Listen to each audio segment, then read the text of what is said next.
Este evento está dentro del evento más amplio que abarca más cosas sobre el tema de las genealogías femeninas, que incluye la exposición colectiva que está en estas dos galerías y la exposición individual que tengo yo en el Instituto de Artes Plásticas. Una conferencia que vino a dar la maestra Lucero González hace como 10 días aproximadamente, y el día de hoy que tendremos estas conferencias en la mañana, y en la tarde también tendremos un conversatorio, digamos, entre las que estamos aquí de ponentes, y sobre todo con la idea de que sea un trabajo más en común con las y los participantes que estén. Entonces, bueno, la mesa el día de hoy es de lujo. Las tres invitadas son gente pues con mucho reconocimiento, con mucha trayectoria, pero sobre todo con mucho compromiso en el trabajo, particularmente de las mujeres artistas. Entonces, bueno, he estado pasando aquí su currículum, una síntesis, porque si no sería la conferencia de su currículum, ¿no? Como suele pasar. Ahí está, pues una síntesis de lo que hacen Silvana Gesualdo, Mónica Mayer y la compañera Julia Antivilo, que ella es chilena, performancera, y que bueno, aprovechamos su estancia en México para invitarla, ¿sí? Entonces, bueno, de antemano, pues muchas gracias por asistir. Bueno, Mónica ya es visitante frecuente, ha venido muchas veces a acompañarnos a diversos eventos, presentaciones o conferencias que ha estado aquí en la facultad. Y bueno, con Silvana, aunque hemos coincidido una vez en algún coloquio, bueno, pues hemos hecho ahí algún clic con respecto a nuestro tema que tiene que ver con la promoción en particular de ella, la promoción de las mujeres artistas. Entonces, bueno, vamos a iniciar el día de hoy con Julia, ¿sí? Que tiene, bueno, todo un evento que nos va a ir o explicando o haciendo.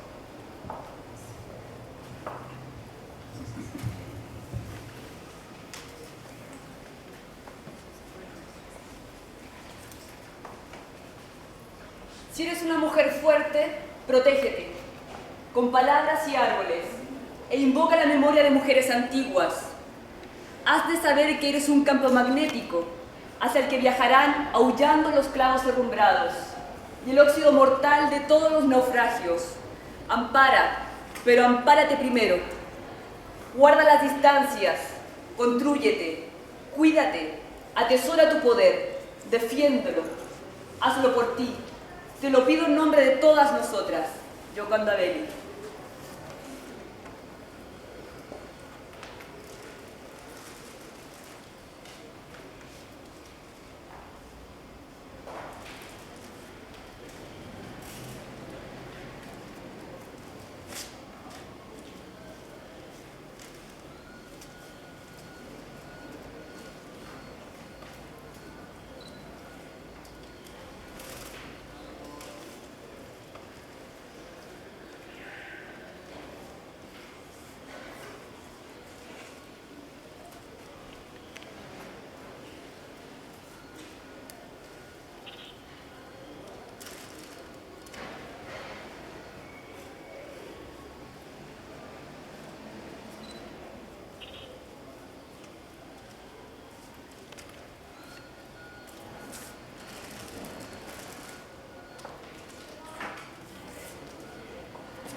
les voy a compartir un texto y me gustaría que cuando yo esté leyendo el texto o cuando termine, o cuando se animen ustedes, pongan aquí en esta hojita el nombre de una mujer artista, o de una mujer, una feminista, o de alguien que le haya significado mucho en su vida, que hayan aprendido de ello, la admiren y que pueda ser también parte de su propio árbol genealógico. Alguien que sí le haya entregado bastante como para decir, sí, me ha ayudado a liberarme un poco,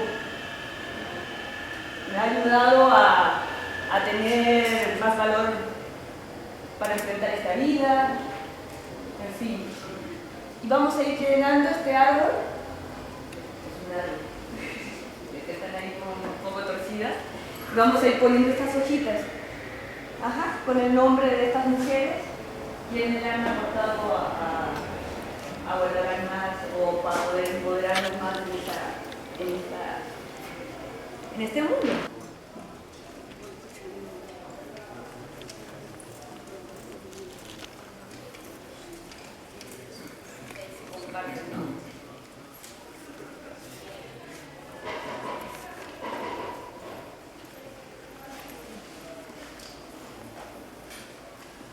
Las dejo ahí y ustedes las comparten ahí varias, para que vayan anotando y después las vayan poniendo ahí.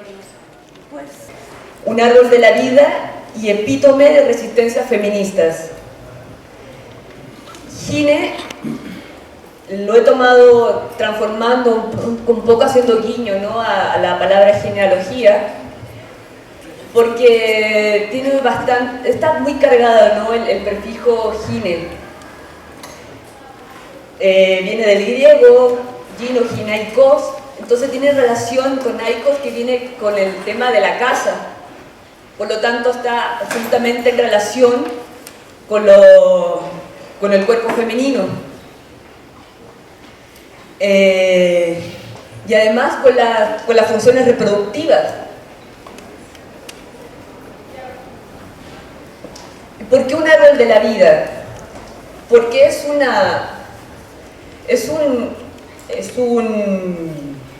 bueno, con todo lo que connota un árbol, ¿no?, que es lo que nos conecta con el inframundo, también con el cielo, ¿no?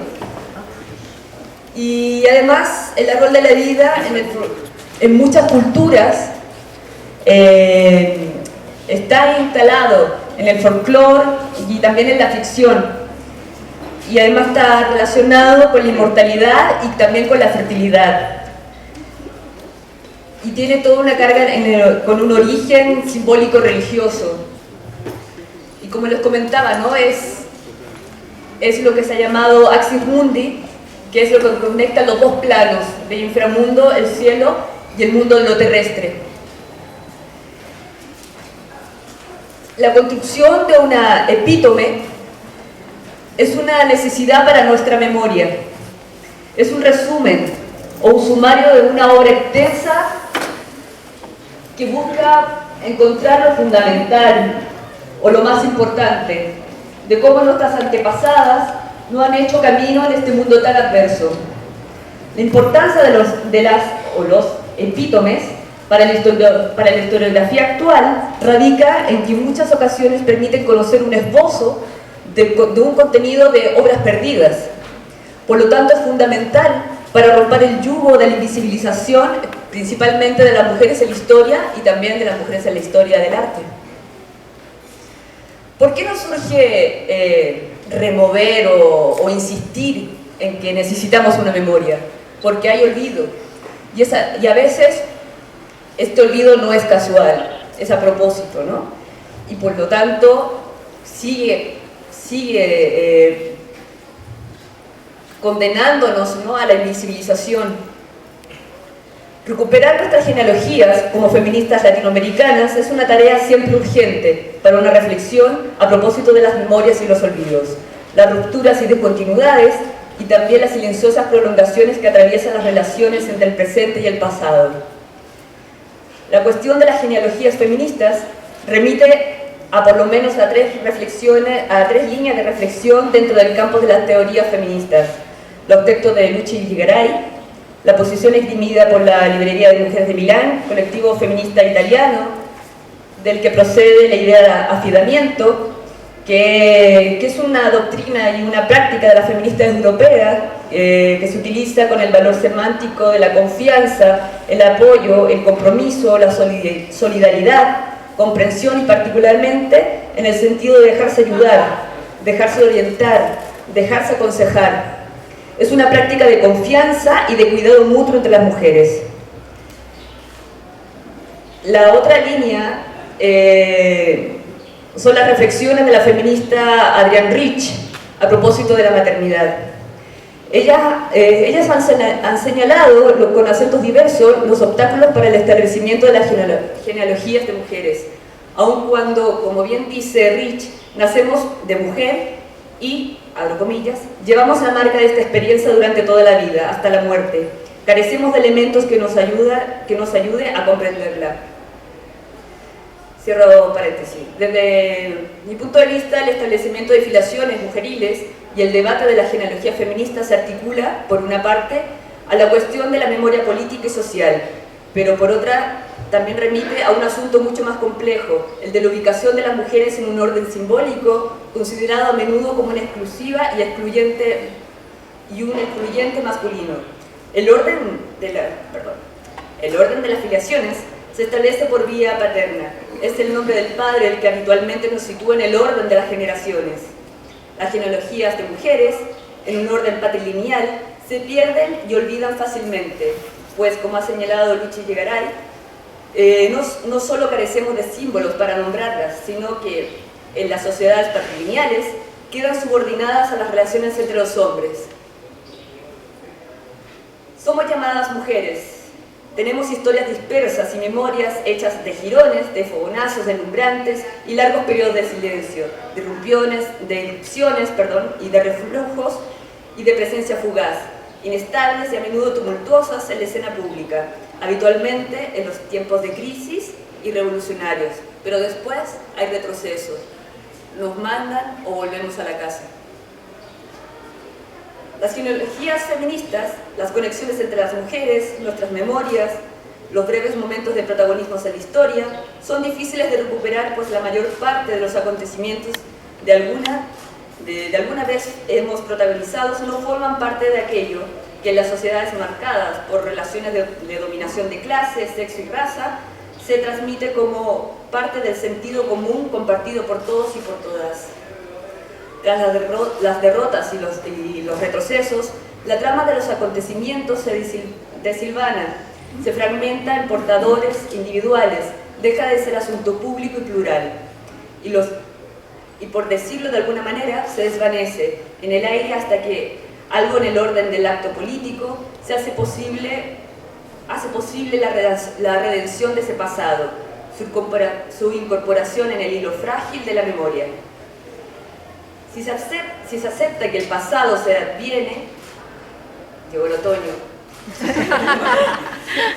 si se acepta que el pasado que adviene es aquel que tiene alguna significación para el presente, habremos de acordar que las genealogías que es posible reconstruir se liguen en buena medida a una pregunta que ha constituido y constituye un asunto relevante en los debates feministas actuales. La reconstrucción de nuestras genealogías debe no solo preguntar por los nexos que es posible construir entre nuestras ancestras y nosotras, y por supuesto van a ser nuestras ancestras, pero las ancestras que han sido más libres, no las que nos condenan a seguir esta misma historia, ¿no?, de subyugación.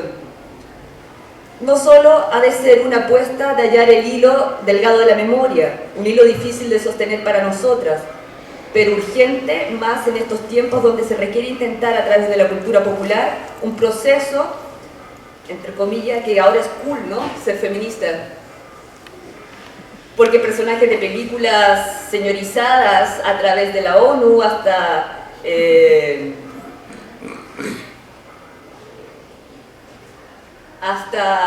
no sé, muchos personajes de la moda han dicho, ¿no?, que es chido, ¿no?, ser feminista ahora, está bien cool.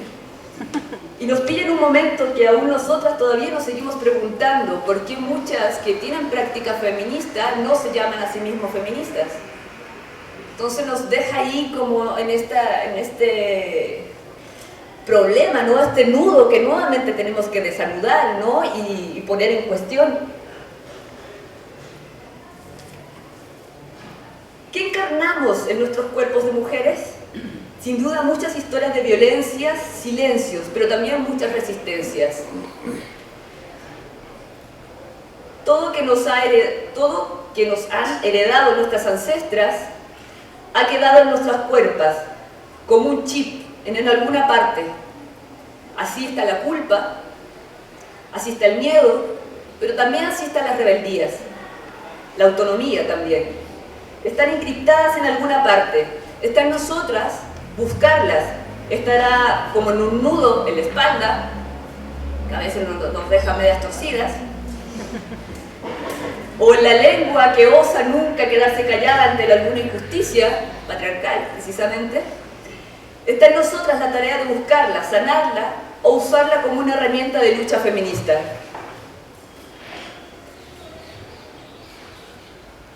Muchas mujeres feministas que intentamos recobrar alguna genealogía en el terreno, es un terreno incierto, ¿no?, principalmente en la historia, que marca hoy la prioridad de ciertos temas mientras otros se oscurecen.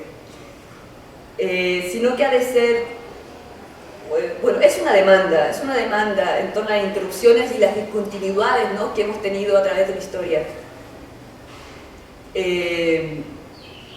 Por razones menos teóricas y económicas y políticas desde el norte hacia el sur, y del mismo modo que las mujeres traspasan fronteras desde el sur hacia el norte en busca de nuevos horizontes de vida para ellas y nuestras familias, tenemos como necesidad urgente de invocar a nuestras ancestras, pero insisto, a las más libres, no a las que nos condenan a seguir el mismo hilo, ¿no?, que tiene que ver con la subordinación. Y con respecto a estas mismas ancestras más libres, yo hace muchos años escribí sobre unos centros femeninos llamados Belén de Zárraga, que son el hito para comenzar a hablar del movimiento feminista y el movimiento de mujeres trabajadoras, obreras, seguimos con el otoño, en Chile. Y bueno, estos grupos nacieron en el norte chileno, donde fue un enclave obrero que nace a raíz de la explotación del salitre. Particularmente mi familia, que en algún momento venía del sur, llegó al norte como un montón de otras familias obreras que llegaron a poblar estos enclaves en pleno desierto de Atacama para la explotación del salitre. Y a mí me interesó estos grupos porque, claro, porque son parte, ¿no? Bueno, primero que no estaban en los libros de historia que yo había leído, y a través de la investigación fui encontrando mujeres con un discurso que ya se lo quisieron muchas feministas en estos días. Mujeres obreras que se denominaban a sí mismas las esclavas del esclavo,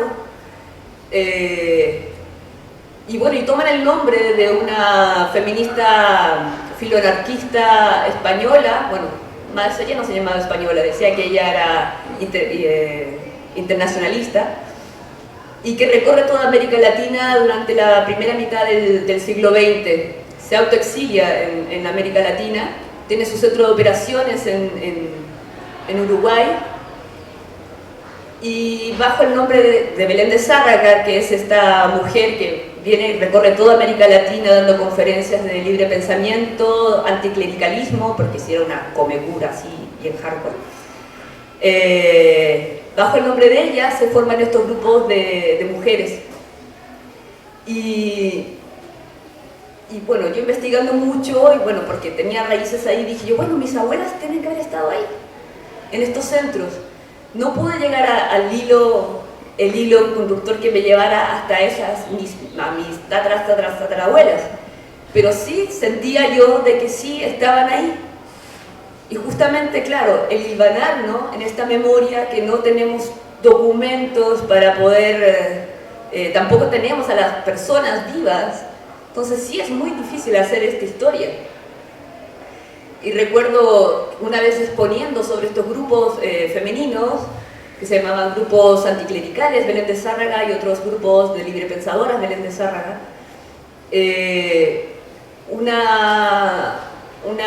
una persona que estaba dentro del público me decía, bueno, ¿y de qué nos sirve? ¿De qué nos sirve saber de estas señoras que están ahí perdidas en el desierto de Atacama y que hablaban, no sé, del amor libre y que hablaban del trabajo justo? ¿De qué nos sirve? Le dije, no sirve de mucho, le dije yo, ¿no? Porque sin ellas haber pavimentado toda esta historia, nosotros de dónde nos pararíamos. Sin ellas haber luchado desde la autonomía y no pidiéndolas a las instituciones del Estado, por ejemplo, la educación, sino que ellas formando sus propias escuelas de autoformación, ¿cómo nosotras podríamos haber pensado siquiera en que sí teníamos derecho a educación? O sea, sí nos sirven las historias y recuperar a estas ancestras, y insisto, ancestras, pero que nos heredan la libertad. Muchas gracias.